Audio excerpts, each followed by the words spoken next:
And with regard to the state's response to the coronavirus, I'm very proud that the state response is being led by the Texas State Health Services Commissioner, Dr. John Hellerstedt. He and his team work very closely with the Texas Division of Emergency Management and led by Chief Nim Kidd to coordinate the state's response to COVID-19. Going back from our very beginning, I first began working on this in mid-January when I first talked to Vice President Pence, and then the day after that when I talked to President Trump on the day that the very first person who contracted COVID-19 in the United States was identified. A couple of days later, on January the 24th, the Department of State Health Services began leading daily calls with public health authorities, healthcare providers, city and county officials, as well as school districts across the state of Texas. The next week, on January 31st, the Department of State Health Services activated the State Medical Operations Center. That was followed by the DSHS opening 10 public health labs to perform COVID-19 testing throughout the state of Texas.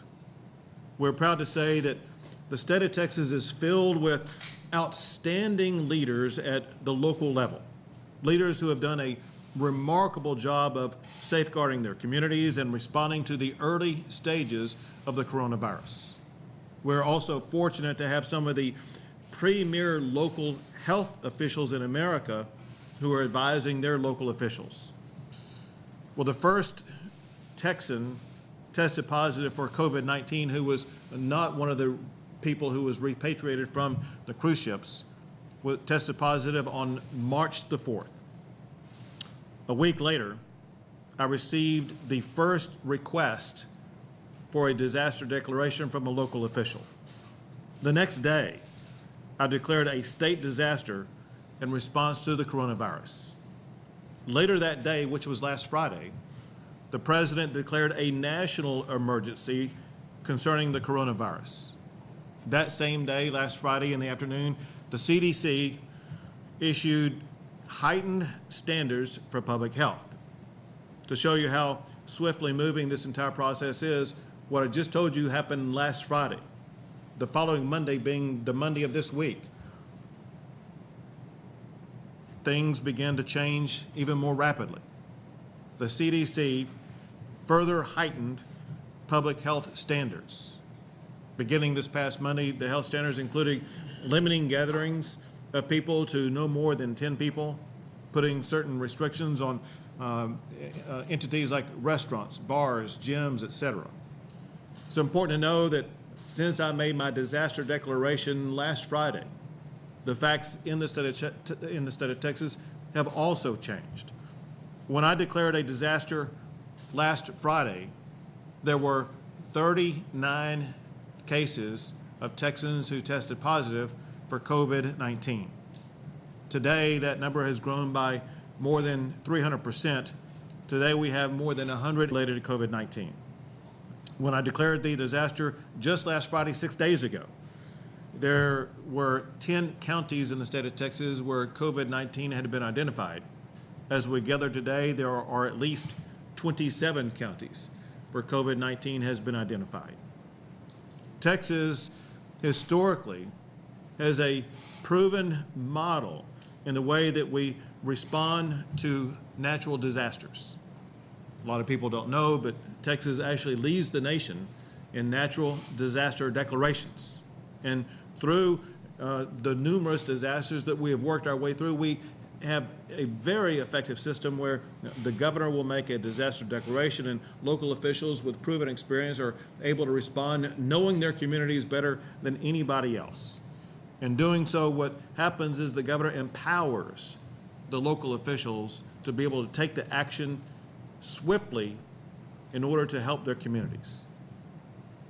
This works well when we're dealing with the regional disasters where local officials know more about what's going on the ground. It helped us respond more swiftly and more effectively to enormous natural disasters like Hurricane Harvey. What we're dealing with now in Texas is not a local disaster or a regional disaster. It's far more than a nationwide disaster. In fact, it is an international pandemic. The traditional model that we have employed in the state of Texas for such a long time so effectively does not apply to an invisible disease that knows no geographic and no jurisdictional boundaries. It threatens the lives of our fellow Americans across the entire country. The appropriate response to this threat has been very well articulated by Dr. Fauci and Dr. Birx, two doctors who are leading the response for the United States of America. They have been emphatic that we as a country must swiftly elevate our response to COVID-19. They say it is essential that all Americans comply with the CDC articulated standards. All jurisdictions must work to contain the spread of COVID-19 for at least the next 2 weeks. That standard is echoed by Dr. Hellerstedt, the doctor who is in charge of this response for the state of Texas. He insists that Texas needs a unified, robust response to contain COVID-19. To achieve that goal, Dr. Hellerstedt earlier today declared a public health disaster in the state of Texas. Here is his declaration. My recollection is the last time this was declared in the state of Texas was 1901.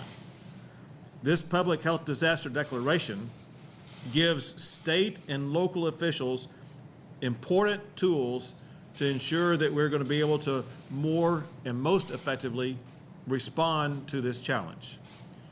Well, to achieve the goals established by the President, by the CDC, to fulfill the public health disaster issued by Dr. Hellerstedt, to ensure that we maximize safety and health for all Texans, I am issuing an executive order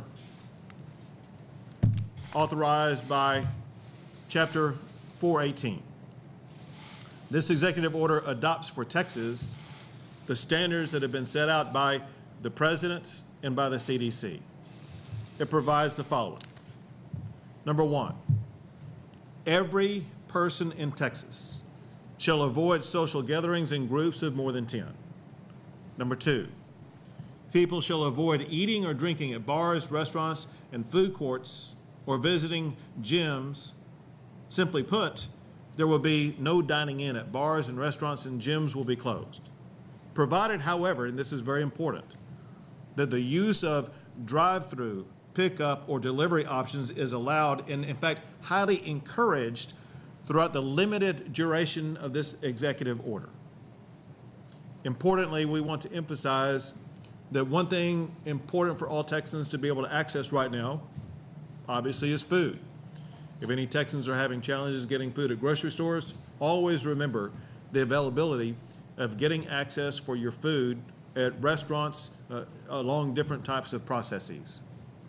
Number three, people shall not visit nursing homes or retirement centers or long-term care facilities unless to provide critical assistance.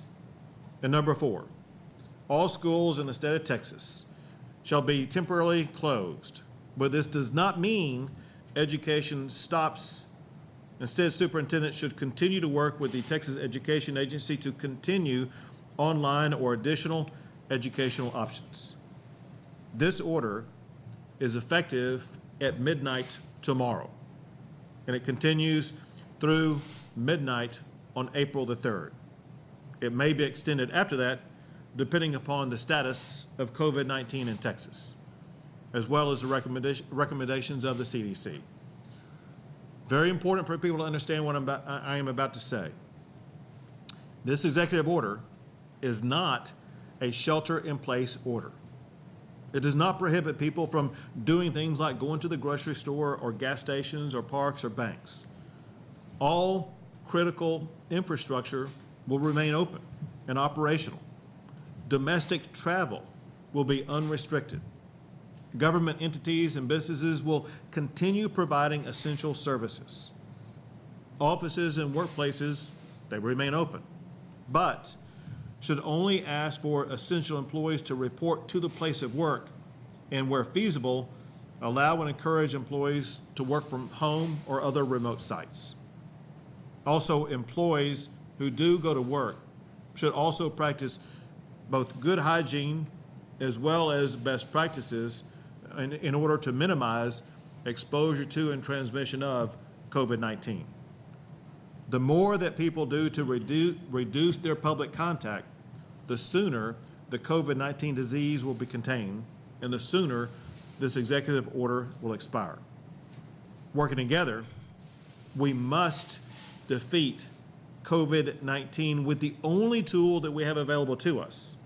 We must strangle its expansion by reducing the ways that we are currently transmitting it. The executive order applies the CDC standards to achieve that goal. We're doing this now, today, so that we can get back to business as usual more quickly.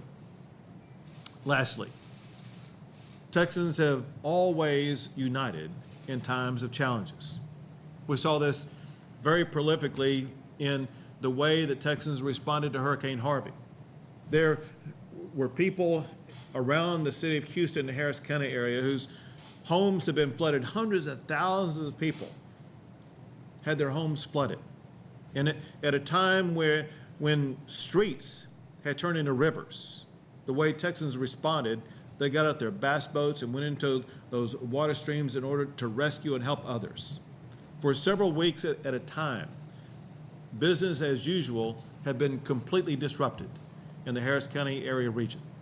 But that did not stop or deter our fellow Texans in the way that they stepped up and responded. No one responds to challenges better than Texans. So let's muster our traditional Texas spirit and together defeat COVID-19. Next, I'd like to have Dr. Hellerstedt speak. Thank you, Governor Abbott. The governor's executive order, as well as the declaration of a public health disaster, contains many details about exactly the kind of steps that we're asking people to take. I want to speak a little bit about why it's necessary. It's necessary because we can clearly see the trajectory that COVID-19 will follow if not effectively combated. There is now sound evidence that community-based spread of COVID-19 has begun in Texas. COVID-19 is the greatest public health challenge in living memory. We are seeing the true original meaning of the term viral being lived out around the world. COVID-19 is and will be lived out in Texas. It is moving quickly. We must change the course of COVID-19 before it impacts our state with maximum effect. As Texans, it is our duty to undertake the measures specified in the Public Health Disaster Declaration. We must all endure the sacrifices we know are necessary and effective to protect ourselves, our loved ones, and our communities. The time to act is now. If we delay, we will not only pay a higher price than is necessary, but will rue the day that we, all of Texas, did not choose to act decisively. Keeping your neighbor and your coworker safe keeps us all safe. We are fighting back. We will win. Texas will show the world how it's done. Thank you. In Texas, we have a chief who is in charge of emergency management in the state of Texas. His name is Chief Nim Kidd. Chief. Thank you, Governor. I ask all of us to remember to be prepared and not panicked. While this virus is novel or new, it is not any different than the disasters that we have responded to. It will be the same people, policies, and procedures out there on the front lines. And I need all of the citizens of Texas to listen to their local officials and follow the orders that are given. Together we will get through this. We've talked to many of the people in the supply chain. The chain is strong. We need to be very cautious not to induce panic buying so that we can keep our stores open. And we urge you to follow the directions as best you can. Thank you. This time I'd like to have the Lieutenant Governor make some remarks. Thank you, Governor. We're in touch with all of our senators and business people and citizens all over the state on a regular basis, working with the governor on these proposals. And I'm always asked the question, when is this going to end? The sooner all Texans come together to follow these executive orders, to make the personal sacrifice that Dr. Hellestedt talks about in NIMKID, the sooner we all collectively do that and follow these orders and make those sacrifices, the sooner we get to the other side, the sooner all businesses can reopen, the sooner normalcy returns. It really is up to 29 million Texans to really step up and be the front line in this fight. And I'm asking all of you to join us and follow the lead of the governor and our two state health leaders. Thank you, Governor Patrick. And now the Speaker of the Texas House. Thank you, Governor. We're here today to show complete support and unity of the state leadership of Texas. The reality of it is, the Lieutenant Governor says it well, we're asked daily, when can we go back to normalcy? At a time when we think we may not have as much control as we normally do, we have more control. And the control is with following these guidelines. The control is with following the leadership the governor has displayed throughout this situation. The reality of it is, we are together. And if Texans stick together and follow the CDC guidelines, respect the executive order of the governor and those that will continue to be out there, we will be to a normal life far sooner than later if we come together and treat each other with respect and follow our guidelines. Thank you, Governor. Thank you, Speaker. We'll take a few questions. Governor, what kind of powers does this executive order and this declaration give the state? What does that mean for the average person? What can you do?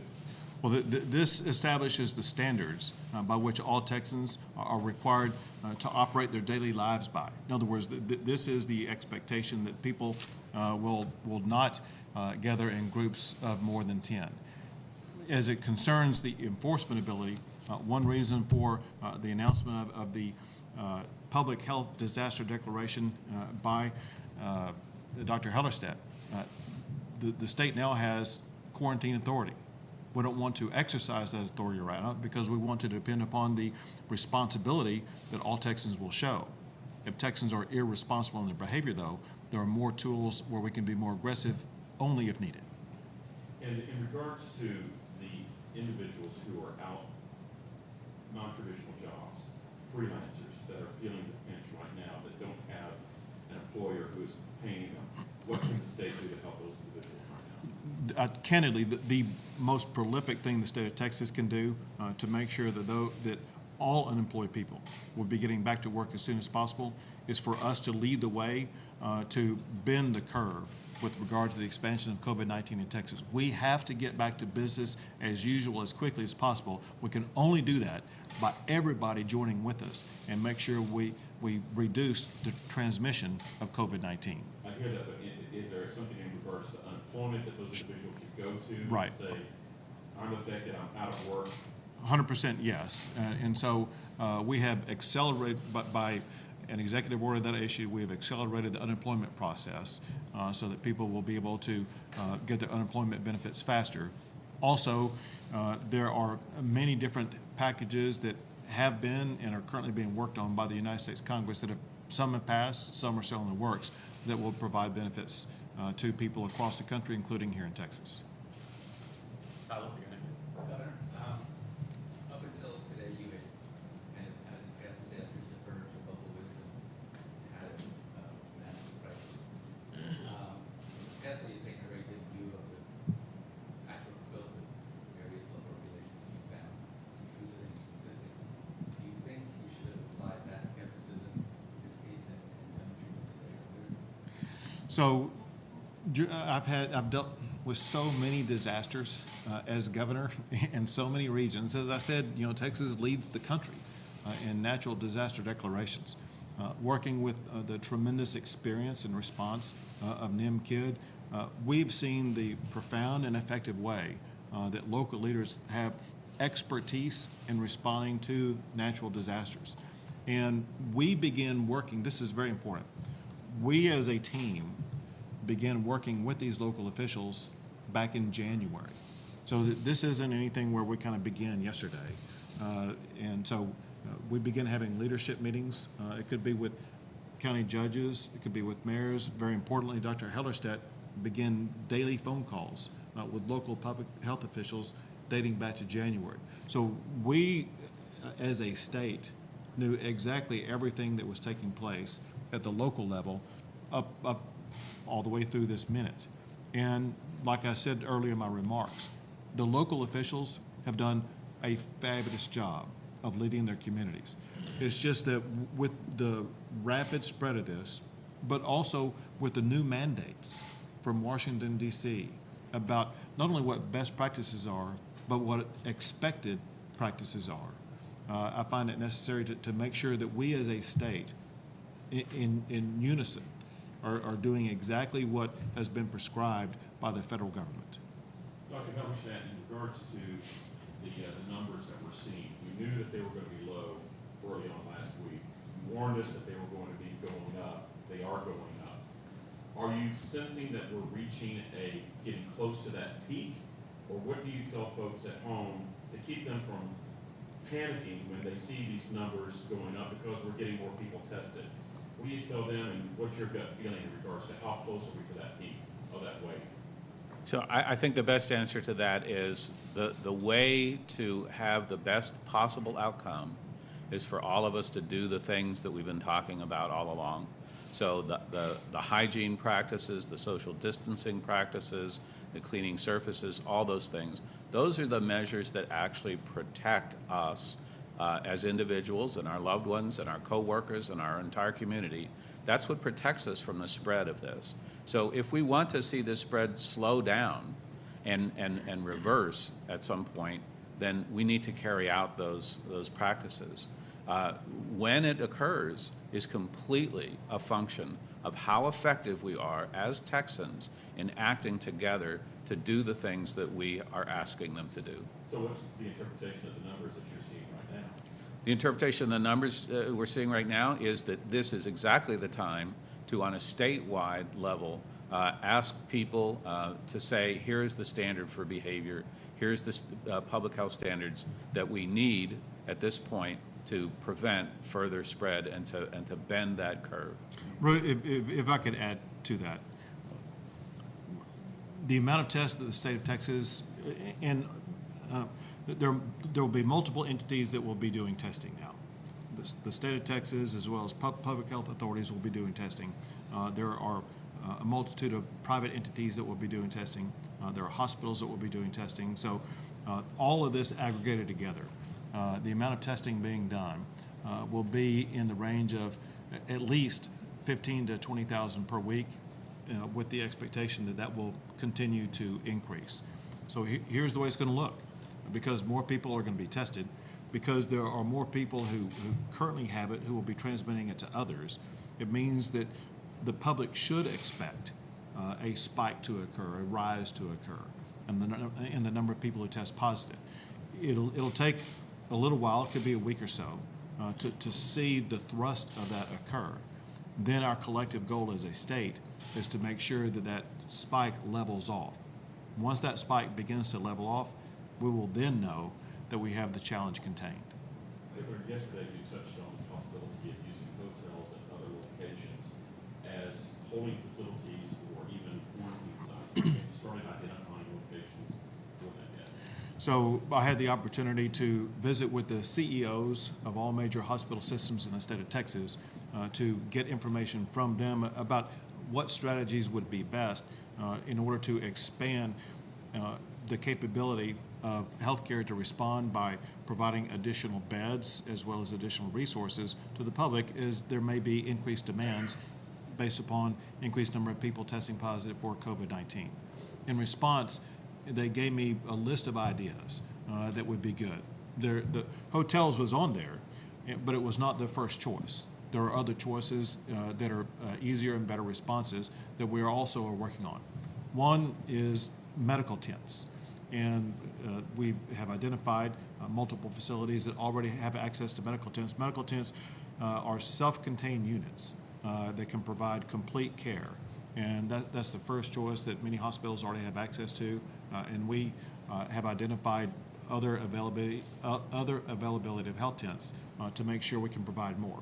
Second, there are several hospitals, medical facilities, could be emergency centers that have recently ended operation.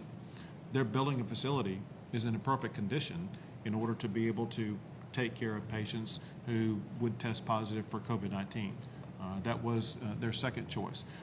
Then after that, for patients who test positive for COVID-19 but are not in need of critical care, which is the overwhelming majority of people who contract COVID-19, a hotel room is a perfectly acceptable place for people to isolate. It can have one individual per room with a bathroom while they go through the rehabilitation process.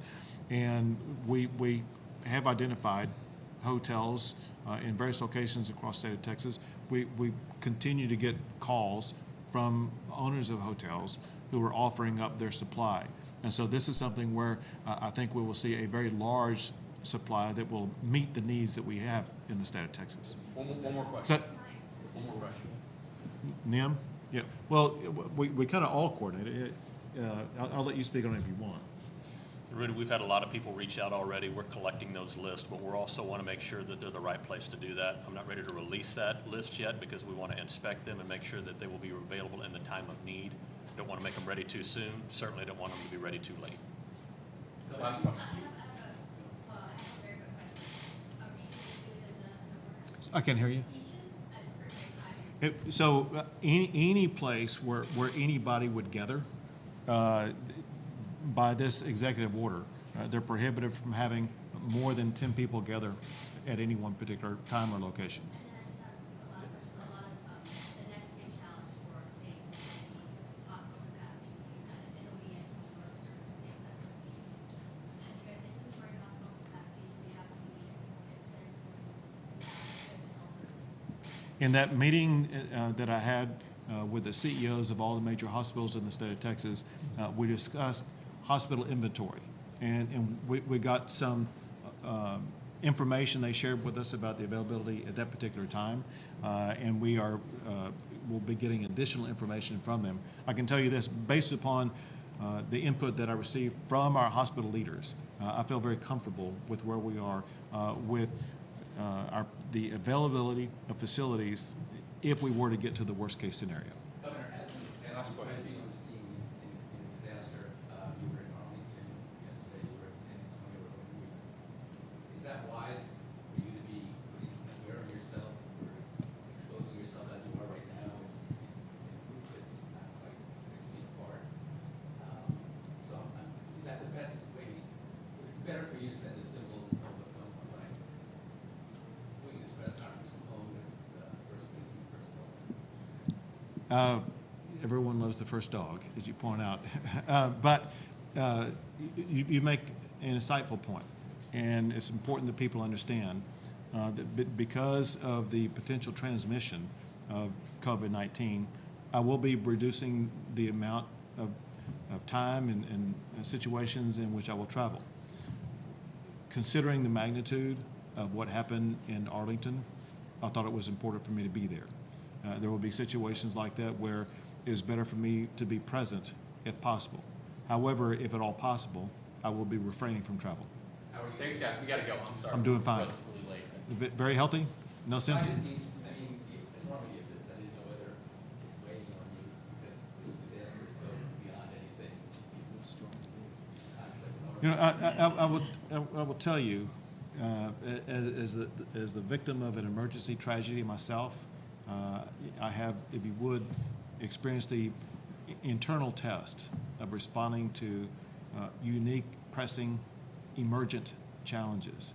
And this is a situation I feel very comfortable dealing with. Thanks, guys. I'm sorry. We got to go. One of the things I want to know is that is there a trigger point for the next step, like National Guard? Is there a number of cases? What do you know about that? And then one second here. Chief, good to see you.